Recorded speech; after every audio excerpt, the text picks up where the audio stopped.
Recently, I had the chance of participating in a beta test for the official, yet third-party game mode for Team Fortress 2, Pastime, with the devs on the server explaining many future plans for the game mode and ways you could participate in future tests. It seems that this unfortunately forgotten game mode may have a bright future.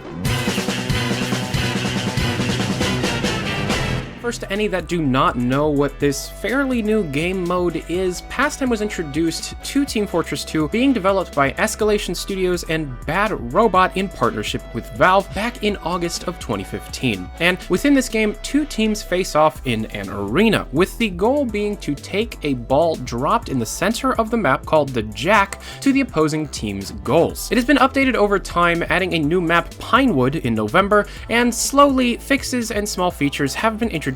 However, it seems it is a bit forgotten within all the hype for competitive, which is a shame as I enjoy Pastime a lot in the right situation. Well, after participating in a beta test for future features in Pastime, the devs have definitely not given up. And a major concern seems to be pass promotion, meaning in pub games, it seems no players actually pass the Jack, and the game mode that completely revolves around teamwork is written off mostly due to the playstyle of large parts of the community. So to combat this, the devs have added a new pass meter, which each team aims to fill independently by passing. Each successful pass fills the meter, and every steal or interception decreases the opposing team's meter slightly, along with every time the Jack sits on the ground, also slowly decreases the meter over time. Now, once the meter fills for a team, a special goal opens for the corresponding team. In the test, a modified version of Pinewood was played, called Pinewood Power, and the special goal takes the place of the water tower from the older versions of the map. Now, the water tower is still there, but when the goal is opened, the water tower is opened and can be scored in. And when a goal is scored at the water tower, 3 points are awarded. Along with the meter, a new game mode variation called Tug of War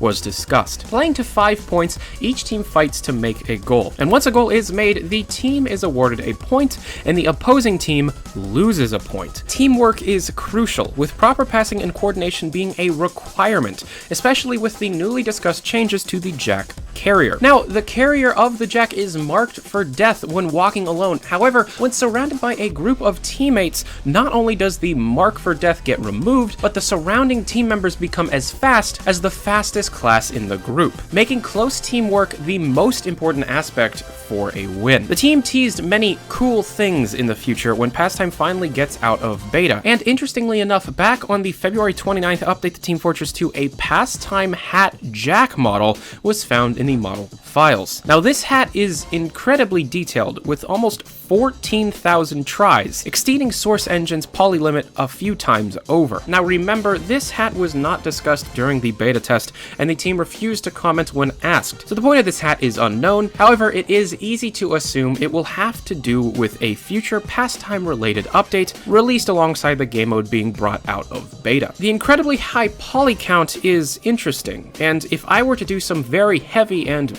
baseless speculation, it may have something to do with a future engine improvement coming to Team Fortress 2. Now, if anybody would like to participate in any of the future Pastime beta tests held by Escalation Studio developers, then you can. All you have to do is join the official Pastime Steam group, and the beta tests will be announced in that group. Keep in mind, they are only done on the weekends and pretty much only once a month, as these beta tests are done in the developer's free time. But anyways, that was all the information I had on the future of Team Fortress 2 Pastime. I really feel the game mode has gotten a bad rap, and the people that call DOA on this game mode are wrong, especially with the fact that this team seems incredibly dedicated and passionate to the work that they are creating, and I feel that the future is bright for this game mode if the audience gives it a chance. Thank you very much for watching. I'm Tyler McVicker. This is Valve News Network. Have a good day. Adios.